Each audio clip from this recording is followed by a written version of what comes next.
سورہ نوح رکوع نمبر 2 تلاوت. قال نوح رب إنهم عصوني واتبعوا من لم يزده ماله وولده إلا خسارا ومكروا مكرا كبارا وقالوا لا تذرن آلهتكم ولا تذرن ودا ولا سواعا ولا يغوث ويعوق ونسرا وقد أضلوا كثيرا ولا تزد الظالمين إلا ضلالا مما خطياتهم أغرقوا فأدخلوا نارا فلم يجدوا لهم من دون الله أنصارا وقال نوح رب لا تذر على الأرض من الكافرين ديارا إنك إن تذرهم يدلوا عبادك ولا يلدوا إلا فاجرا كفارا رب اغفر لي ولوالدي ولمن دخل بيتي مؤمنا وللمؤمنين والمؤمنات ولا تزد الظالمين إلا تبارا. سورہ نوح رکوع نمبر 2 ترجمہ کنز الایمان.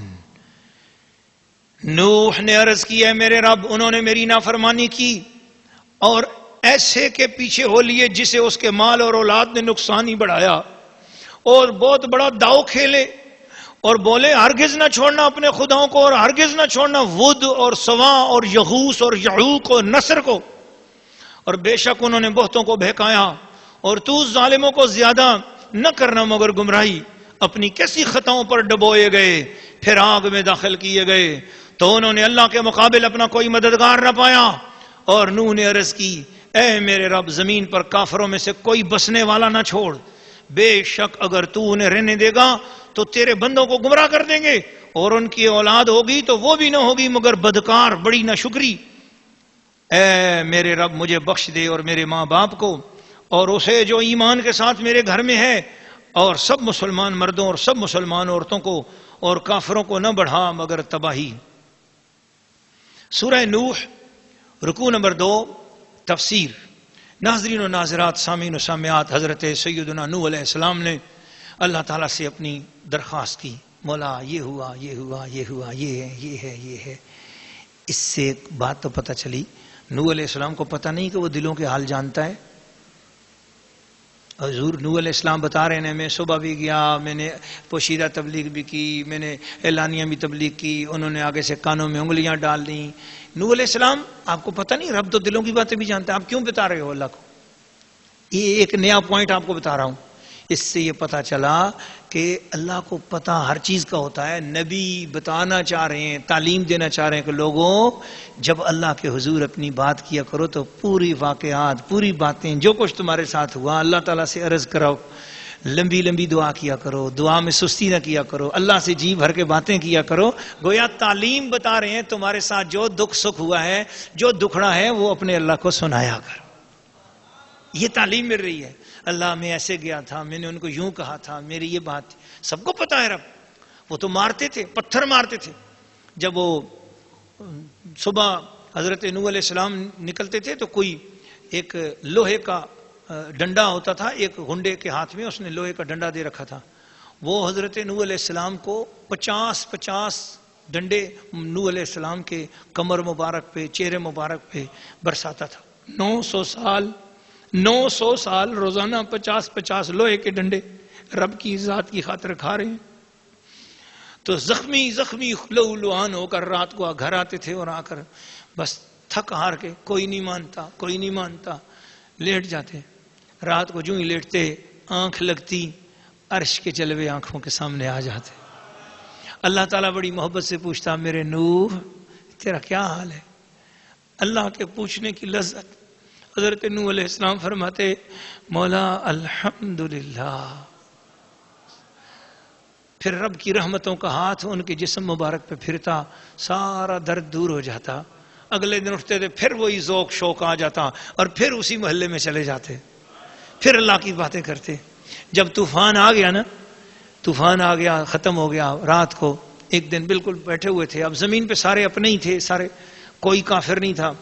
اب تو سارے حضرت سیدنا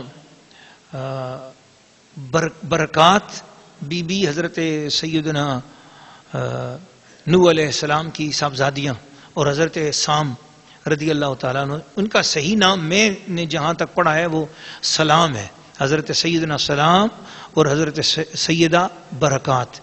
یہ بیبیاں آپ کو صاحبزادیاں بھی صاحبزادے تو ان کی اولاد آگے چلی، اور سب ایک اہل بیت پاک کا.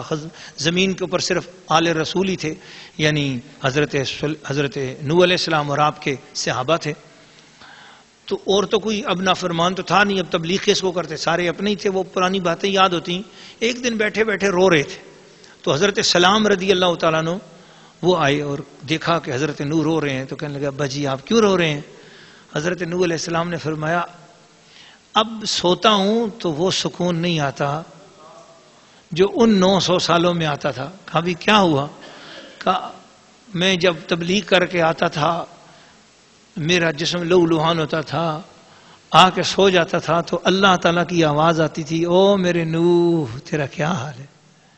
اس کے پوچھنے میں جو لذت آ جاتی تھی اس سے سارے غم بھول جاتے تھے. اب جب سے وہ سلسلہ بند ہو گیا ہے تو اب وہ بھی نہیں پوچھتا ہے. تو پتہ یہ چلا کہ جو اللہ کے رستے میں تبلیغ کرتے ہیں اور اللہ کے رستے کی دعوت دیتے ہیں، توحید کی دعوت دیتے ہیں، رسول پاک صلی اللہ علیہ وسلم کی رسالت، حضور کے ادب کی باتیں بتاتے ہیں، قرآن کے ادب کی باتیں بتاتے ہیں، ان کے دکھ سکھ اللہ پاک خود سنتا ہے، دیکھتا ہے، ان کی باتیں خود پسند کرتا ہے، ان سے حال چال وہ خود پوچھتا ہے. وہ آگے سورہ دہر میں انشاءاللہ بات آئے گی.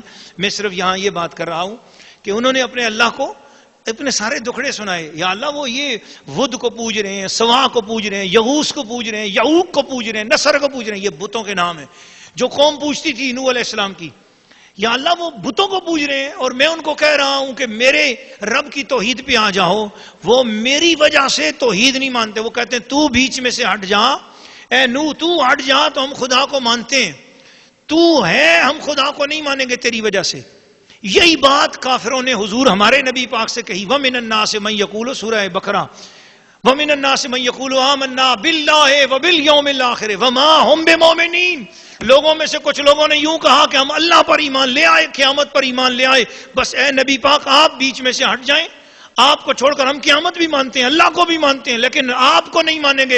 اللہ نے کہا وما هم بمؤمنین یخادعون اللہ والذین آمنوا وما یخدعون الا انفسهم وما یشعرون فی قلوبهم مرض فزادهم اللہ مرضا ولهم عذاب علیم. وہ لوگ ان کو دکھناک دردناک عذاب دوں گا. وہ عذاب والے دوست ہی ہیں جو خدا کو مانے اور قیامت کو مانے، مصطفیٰ کو نہ مانے. ان کا نہ خدا پر ایمان ہے نہ آخرت پر ایمان ہے. مجھے تو وہ چاہیے جو خدا اور قیامت کو اس وقت مانے پہلے مصطفیٰ کو مان لے. اس لیے ہمارے ہاں جو معتزلہ سے اہل سنت و جماعت کا، جو اہل سنت و جماعت کے اندر دو عقائد ہیں توحید کے حوالے سے، ایک اشاعرہ کے اور ایک ماتریدیہ کے. اور معتزلہ اشاعرہ اور ماتریدیہ دونوں سے ہٹ کر ہیں.